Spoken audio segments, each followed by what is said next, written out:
15 દિવસ માટે ખેડૂત થોડો ખેતરમાં પાક લઈને બેહી રહેવાનો છે, નુકસાની લઈને થોડો બેહી રહેવાનો છે. તો એનો તાત્કાલિક દિન 3માં સર્વે થાય ને પૈસા ચૂકવી દેવા જોઈએ એવી ટેકનોલોજી છે આપણી પાસે. તો એ થઈ જવું જોઈએ. તમે ખેડૂતને પૈસા ચૂકવશો એ ખેડૂતના ખાતામાં જશે, એ કંઈ ભાગ્યાને થોડા આપવાના છે. બિલકુલ. તો સરકારે ભાગ્યા માટે પણ વિચારવું પડશે, સરકારે ખેત મજૂરો માટે પણ વિચારવું પડશે, સરકારે સુગર મિલોના કામદારો માટે પણ વિચારવું પડશે જે ખેતીમાં રહે છે. તમે ભૂતકાળમાં જોયું હશે, અમે વિધાનસભામાં પણ જ્યારે પાક વીમાની યોજના સરકારે બંધ કરી ત્યારે પણ અમે વિધાનસભામાં બોલ્યા છે. સાથે સાથે જ્યારે ધિરાણ, ખેડૂતોનું ધિરાણ પર વ્યાજ ચડાવવાનું જ્યારે ચાલતું હતું ત્યારે ધિરાણ માફ કરવા માટે પણ અમે ખેડૂતો સાથે બોલીએ છીએ. તો જે બોટાદમાં ખેડૂતો પર લાઠીચાર્જ થયો છે જગતના તાત પર અને એ લોકોને જેલમાં નાખ્યા છે, ત્યારે એની સામેનો આજે વિરોધ છે અને અમે ગુજરાતના ખેડૂતો સાથે ઊભા છે. સાથે સાથે જે કમોસમી વરસાદ અને માવઠાથી પૂરા ગુજરાતમાં અમારા વિસ્તારમાં પણ ખૂબ મોટું નુકસાન છે. એ મકાઈ છે, ડાંગર છે, કપાસ, તમામ પાકોમાં નુકસાન છે. તો એમને પણ તાત્કાલિક ધોરણથી સર્વે કરવામાં આવે. એવું નહીં કે 15 દિવસમાં સર્વે કરો.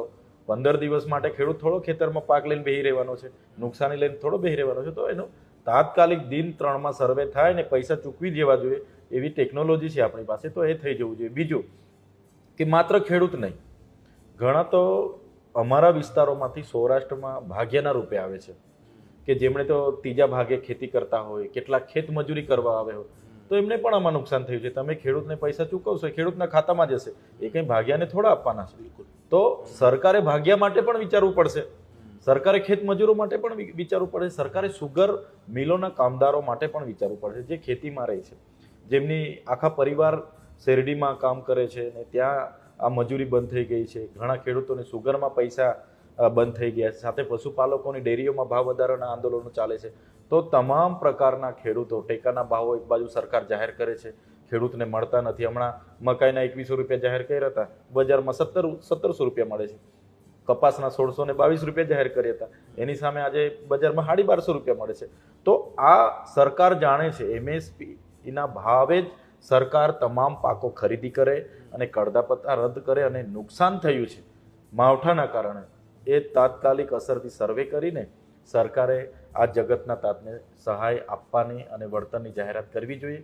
ગયા વર્ષે તમે જોયું હશે, ઓગસ્ટ મહિનામાં એક તબક્કામાં 319 કરોડની જાહેરાત કરી હતી અતિવૃષ્ટિનું નુકસાનીની, બીજા તબક્કામાં 1450 કરોડની જાહેરાત કરી હતી, 1769 કરોડની જાહેરાત કરી અને ચૂકવણીના નામે આજે મીંડું પૈસા નથી વાપર્યા, ચૂકવ્યા નથી. 6 જિલ્લાની માત્ર સર્વે કર્યું હતું, અમુક શરતો નાખી દીધી હતી અને એમાં ખેડૂતો નહોતા આવતા.